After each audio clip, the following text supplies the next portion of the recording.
All right, welcome back. We're joined, of course, now by Chetan Wanze, who's you used to be a regular on the show. Welcome back, and thanks for staying socially distanced away. It's very interesting times. I'm talking about social distancing. Extremely interesting. COVID-19 is still almost. Some people seem to forget now that it still is killing people. Numbers are crazy. We have, I think, 15,600 or thereabout cases in Nigeria now confirmed, and every day we're almost even by 1,000 now.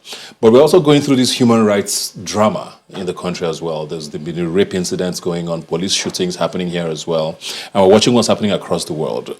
How are we doing? I mean, we've seen a few people come out with protests in parts of Lagos, I believe, and parts of Edo State. How do we go about, still speaking up in a time when we're not allowed to gather, you believe? I think in many respects that the lockdowns have ended. People are, and this is not just in Nigeria, but all over the world, people are tired of, the human being is a social animal. You can't keep people cooped up for a long time. I mean, one lesson I have learned about this is that house arrest is a very effective way of punishing people. So people will gather, especially as things like police brutality come to the forefront.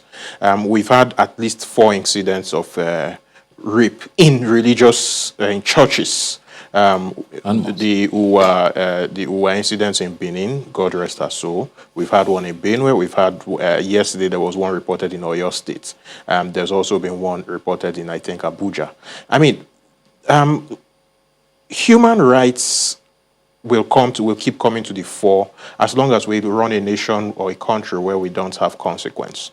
Too many of the people who do some of these things do those things in the belief or in the knowledge, depending on how you look at it, that they will do it and nothing will happen. I mean, a policeman has pointed a gun at me before and told me, I will shoot you, nothing will happen.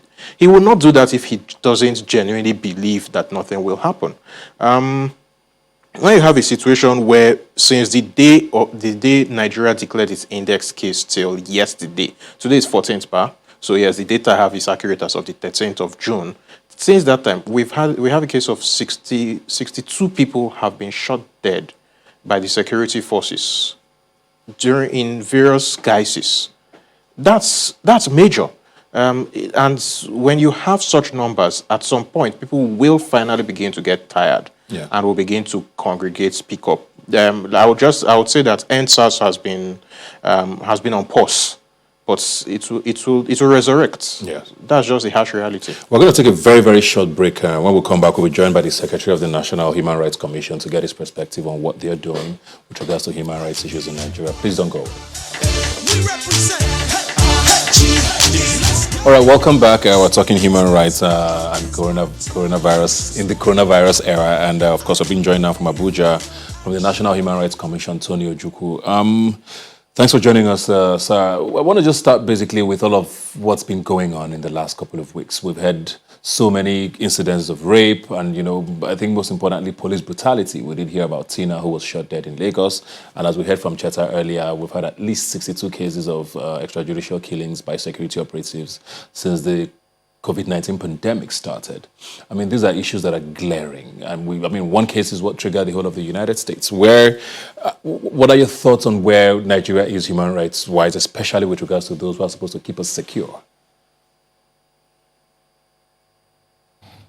Yeah, thank you very much, Ibuka.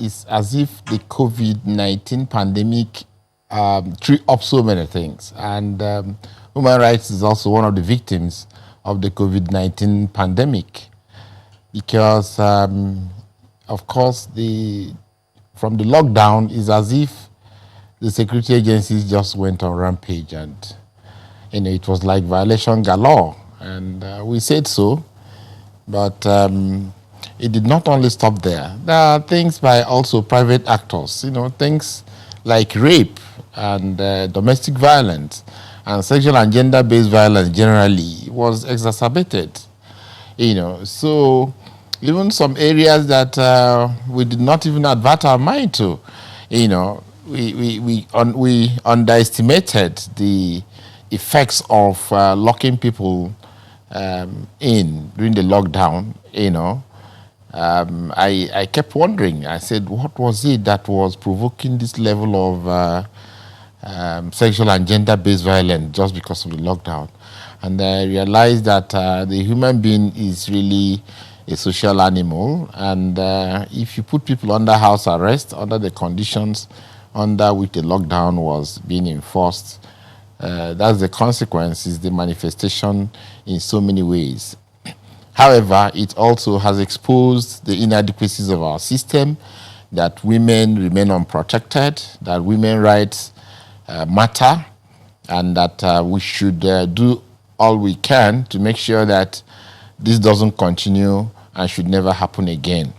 So what we are doing is we have decided to make sure that we use this opportunity to create massive awareness on sexual and gender-based violence.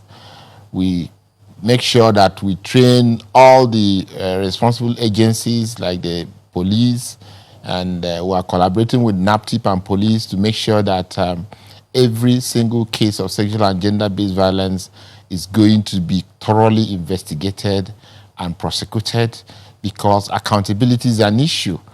We are also embarking on massive campaign to make sure that people know what to do when they are victims of sexual and gender-based violence.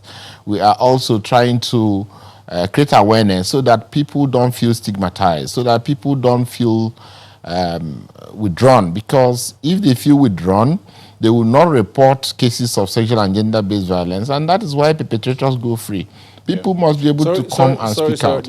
And we should stop. I want to talk specifics now. Very sorry to cut you off, because I know I like that you're talking about these things, but I want to talk about legislation, which is a very important part of this conversation. Something that came up a lot when all of these rape cases were being talked about was age of consent in Nigeria. I mean, there's a plethora of legislation in Nigeria that excludes women from anything. For the longest time, women couldn't get something as simple as a Nigerian passport without their husband's consent. We still have a lot of those laws that are available. What is the Commission doing to start making practical steps to fix things like this? Well, by our act, we have the mandate to advise government on needed reforms in terms of legislation. We intervene in every legislation that comes in Parliament to advise them on the human rights implications, and that includes issues like you have raised. Of course, there are ongoing reforms. Government has set up a gender-responsive committee, which is going to look at all laws and see how these laws can be harmonized in such a way that victims are not prejudiced in terms of getting accountability.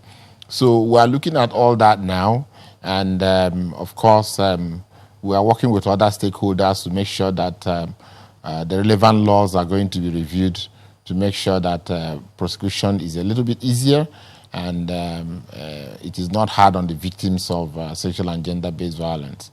Let me come to you, Cheta, now. He's talked a lot about, what a lockdown might have done to people, which could be, I mean, all over the world, we had cases of domestic violence was on the increase, not just in Nigeria. But of course, police brutality was also a part of the situation. I mean, we've talked about NSAS for so long, and it's still a thing, Do you believe that with the ease on the lockdown, things will get better, or you think it's still going to be the same? Number one, travel restrictions still exist, and a lot of the cases of police brutality, of security forces brutality, because to be fair, it's not just the police that are guilty. A lot of the cases of security forces brutality happen on the roads, because people have the security forces have been extorting a lot of people who have been disobeying the law, disobeying the president's edicts and traveling. And it goes to show just how rogue our security services have gone in many respects. Yeah. This is not the first time that Nigeria has had orders issued to the security forces, especially the police, with regards to our roads. And most times they practically listen to the orders, shrug, and do what they want to do. Every Inspector General of Police since Musiliu Smith in 1999 has said that, roadblocks should be taken off the roads. And every Inspector General has been disobeyed. It tells you that something is deeply wrong in the culture of policing in the country. And that's where the problem is. The culture of policing in the country is all over the place. It needs to be looked at. policing by its very nature ought to be a local affair, not even states, but more local. If the policemen stay among the population they are meant to be policing, they will behave better. That's something that we ought to look at. We ought to take that metropolitan police model from the UK, Thames Valley Police, Glaswegian Police, those kind of very local police forces where the police stay among the people they are meant to be policing. Held accountable by and they can be held accountable by the people. So I'm using the US as an example. There's a reason why the police are not as brutal to white people. The police force there is overwhelmingly whites, and they stay among the white people. So they're accountable to those white people. But many times it is white policemen who are meant to police black people in neighborhoods that they don't stay in. So they're not accountable, and so they become all Nigerian police-like behavior. Yeah. So those are very specific things that need to be fixed, and I think that is something that can be fixed very quickly. Mr. Juku, specifics are very important to me, and we know the rankings are something that we like to tout when it works for us, but ignore when it doesn't work for us. Nigeria doesn't do very well with any index when it comes to human rights. How are we looking going forward? For me, there is there's room for improvement, because if you look at our history in the past, coming from military regime, there's no doubt there has been constant progress in the area of human rights, and I think things keep getting better every day. Well, thank you very much. Thanks especially to you and the Commission for making this program possible. The National Human Rights Commission particularly supported our show today, and I like that it's given us an opportunity to speak our minds. Before we go, very quickly, are you hopeful, Cheta? I think there's a major test case that we have, and that will determine how hopeful I become. A young chap, Ibrahim Idris, Dadiata, disappeared over a year ago. We need to find him. Let's put it brutally. If he's dead, we need to know. If he's still alive, who disappeared him? Will the person be held to account? If we can sort something like that, then there's hope. Thank you very much, Cheta, and thanks once again to the National Human Rights Commission for their support for Rubbin Minds today. Like I always say, you can follow the conversation on Twitter at Rubbin Minds now. It's the handle. Use the hashtag Rubbin Minds when you tweet at us. I'll see you next Sunday. Come on, come on.